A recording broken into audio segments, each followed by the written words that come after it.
Welcome to Stories Podcast. I'm your host, Amanda Weldin. Today's story is called The Gift of the Magpie, a story inspired by O. Henry's The Gift of the Magi, written for you by Daniel Hinds. Thanks! Enjoy the episode! The Gift of the Magpie. Once upon a time, in a little patch of woods between a condo and a pawn shop, there lived a pair of magpies. If you don't know, magpies are sleek birds with black faces and white bellies. They're always chattering and chittering, fluttering through the dense and towering trees that make their home. Some people consider them bad luck, but magpies are a friendly sort of bird. Their only bad habit is stealing little bits and bobs to make their nests. But even that is usually more trash than treasure. The two magpies we're talking about today are named Della and Jimbo. They were the only two birds living in their little patch of woods, and they had been best friends since they were hardly more than eggs. They didn't have much, living between the condo and the pawn shop as they did, but they had enough. More than enough, really, because they both had their treasures. Jimbo's treasure was an old golden watch face. He had found it behind the pawn shop one day, and he had scooped it up before the old human could notice he'd dropped it.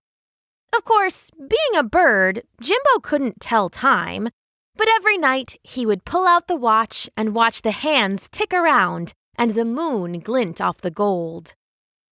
Della's treasure was smaller and much more personal. She had been born with red feathers on either side of her beak, like she was blushing.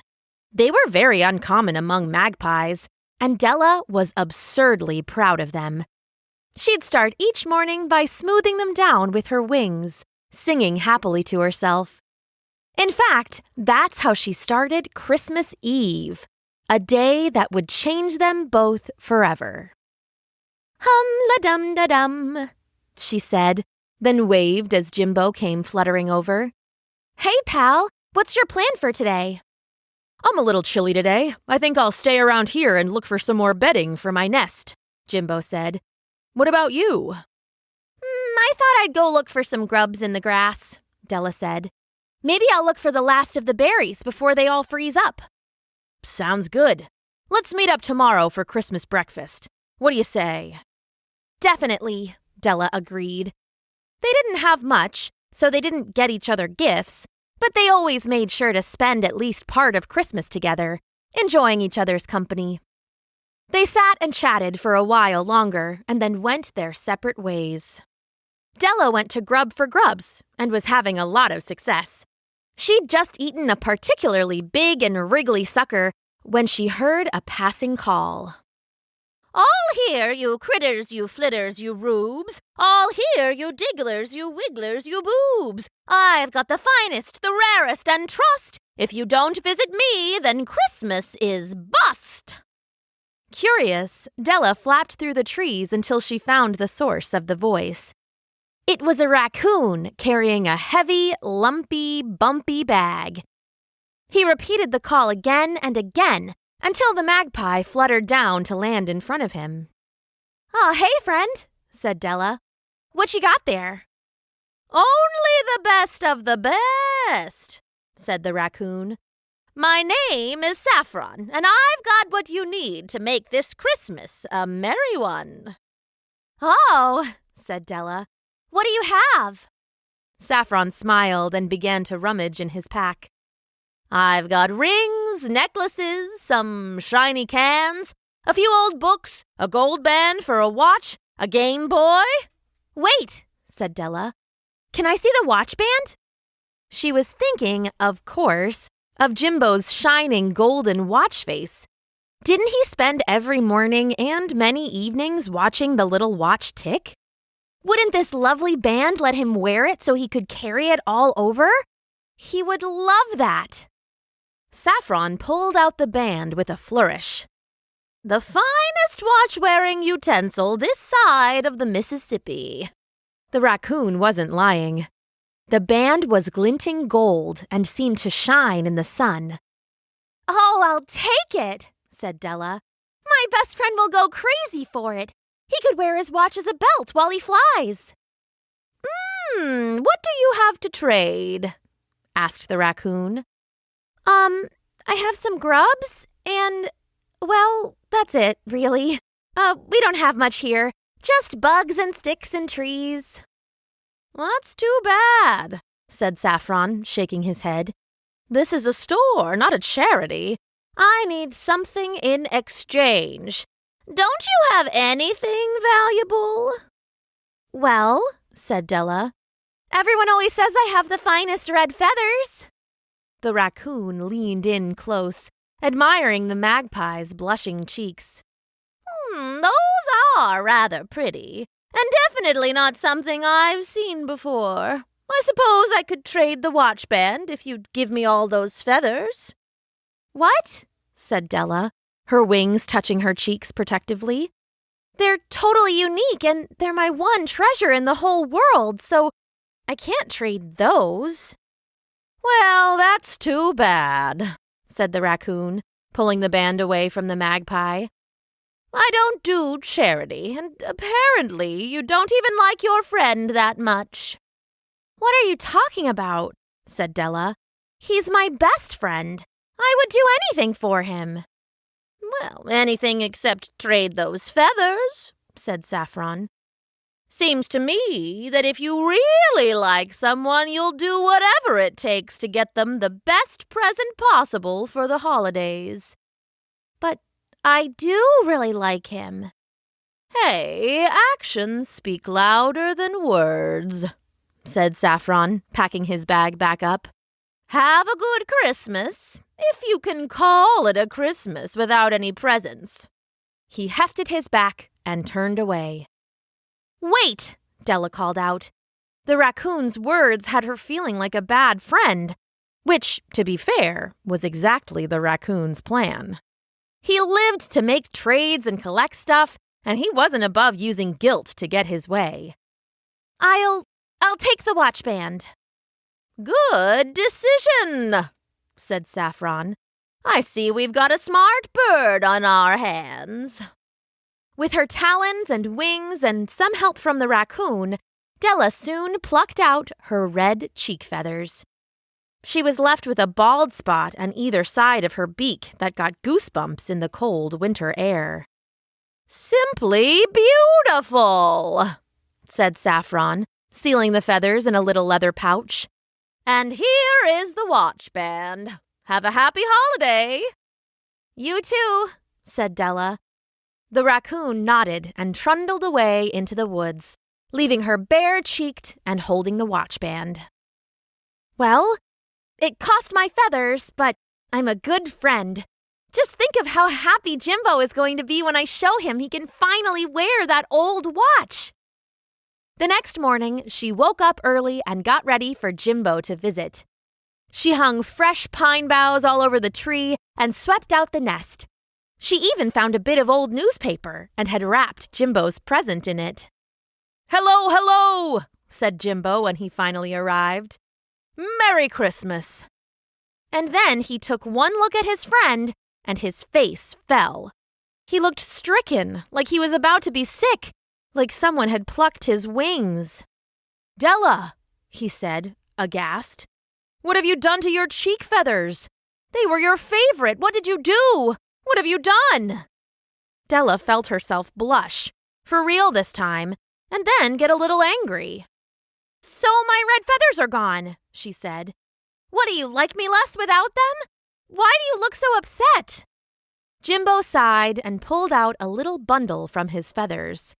It was wrapped in leaves and tied with a bright purple bow he had found blowing in a dumpster. What's this?" Della said. "It's why I looked so upset," Jimbo said. "I still think you're incredible, and I don't care what you do with your feathers. It's just, well, open it, and you'll see why I looked a little sad." Curious, Della took the ribbon in her beak and pulled. The leaves fell open, and inside, gleaming white among the foliage, was a comb. Not just any comb, but a beautiful comb made of pearl. Maybe it was for a rich doll or a small child, but it was tiny enough for a bird and glittered magically in the sun. "Jimbo, it's amazing," she said. "I'm glad you like it," he said. "But you can't really use it to comb your cheek feathers when you don't have them anymore." "Oh, they'll grow back eventually," she said. "I sold them to get you something for Christmas." "Don't complain," she said when Jimbo started to protest. "Just open your present." With another sigh, but also a dawning smile, Jimbo took the newspaper-wrapped present. "You're going to love it," said Della. "I just know it." The magpie pulled open the paper, and when he saw the beautiful golden watch band sitting there, he started to laugh. He laughed and laughed, his head thrown back and tears in his eyes. "Jimbo," Della said, "what's so funny? Don't you like it?" Jimbo rubbed his eyes and wrapped Della in a great big hug. "It's beautiful," he said. "It's perfect." "Well, then why are you laughing?" she asked. "Della, I got your comb from a raccoon salesman and I had to trade him my watch." She blinked at him, and then she started laughing too. It was too much.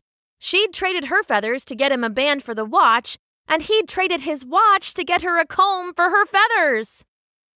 "How did we do something so silly?" he asked. "Oh, that salesman," said Della. "He made me feel like I would be a bad friend if I didn't spend a lot on you. I felt like I had to get you something big or else Christmas would be ruined." "He did the same thing to me," said Jimbo. "But really, all I wanted for Christmas was to spend time with you." "Same here," said Della, smiling a slow smile.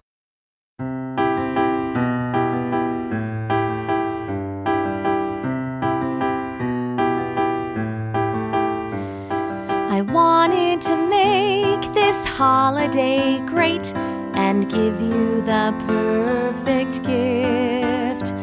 I'd trade every feather, brave all kinds of weather, to grant you your Christmas wish. But I know that for me, what I want, honestly, can never be sold or bought. I love spending the day in a Christmassy way with you, 'cause I love you a lot. My wish this year is the same old wish that I've wished all the years before. I don't need any presents, my gift is your presence. It's you by my side once more.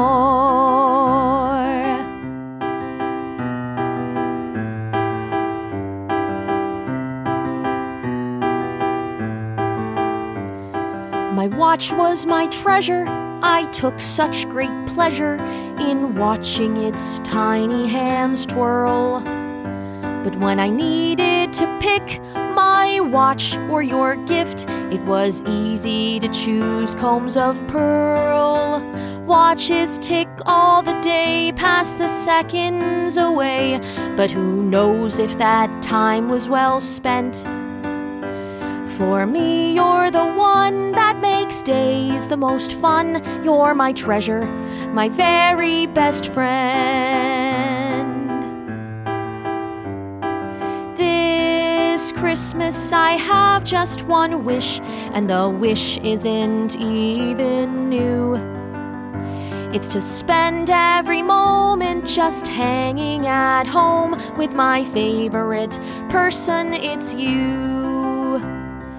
You are my wish this Christmas, and you've been my wish before. I don't need any presents, my gift is your presence. It's you by my side once more.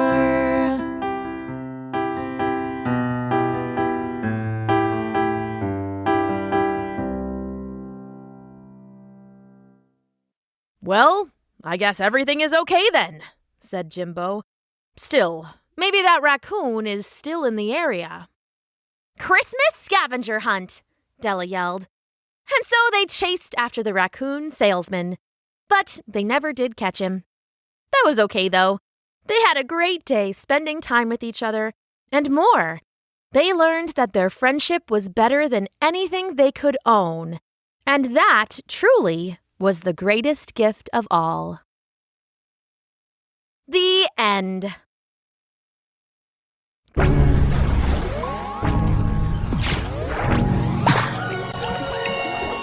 Thanks for listening.